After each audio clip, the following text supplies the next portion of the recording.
வணக்கம். தென்கொரியாவில் ஸ்மோல் என்கிற கப்பல் மூழ்கி ஓராண்டு நிறைவு பெற்றுவிட்ட நிலையில் அக்கப்பல் குறித்து முறையான விசாரணை நடத்த கோரி பேரணி ஒன்று நடைபெற்றிருக்கிறது. இப்பேரணியில் 2000க்கும் மேற்பட்டோர் கலந்து கொண்டனர். அமெரிக்க அதிபர் ஒபாமாவுடன் கியூபா அதிபர் ரவுல் காஸ்ட்ரோ கைகுலுக்கிக் கொண்ட நிகழ்வு இவ்விரண்டு நாடுகளுக்கிடையே உறவில் ஒரு புதிய அத்தியாயத்தை தொடங்கி வைத்துள்ளதாக கூறப்படுகிறது.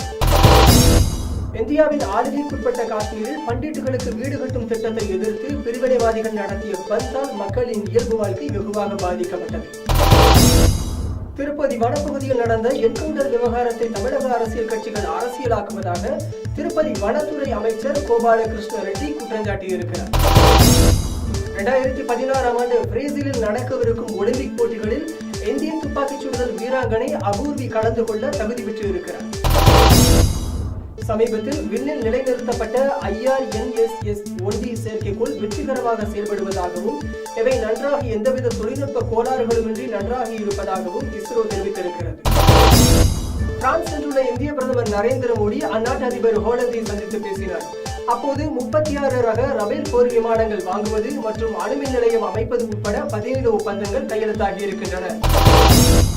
பெண் குழந்தைகளின் கல்வி உரிமைக்காக போராடி வரும் பாகிஸ்தானின் யூசுப்சாய் மலாலாவின் பெயர் விண்கல் ஒன்றுக்கு சூட்டப்பட்டிருக்கிறது. இத்துடன் டாப் டுடே நியூஸ் நிறைவடைகிறது. நன்றி, வணக்கம்.